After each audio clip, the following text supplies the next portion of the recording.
أول مرة في حياتي أطبخ أكلة سورية وقلت أجربها قدامكم. اخترت أكلة مشهورة جدا، شيش برك أو يبرك أو مجدرة. الطعم حرفيا ما توقعت النتيجة. تابع للنهاية. جهزت المكونات على الطريقة السورية الأصيلة: ورق عنب، رز، لحم مفروم، دبس رمان. المكونات بسيطة بس السر كله في الطريقة والتوابل. لفيت أول ورقة، تاني ورقة، وقلت خلاص دي محتاجة مهارات أهل الشام. ولما دخلت الأكلة على النار البيت كله ريحته صارت شامية أصيلة.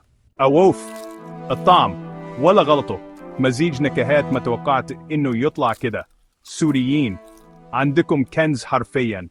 أول مرة أطبخ أكل سوري، بس أكيد مش الأخيرة. اكتبولي في التعليقات أي أكلة شامية لازم أجربها الحلقة الجاية.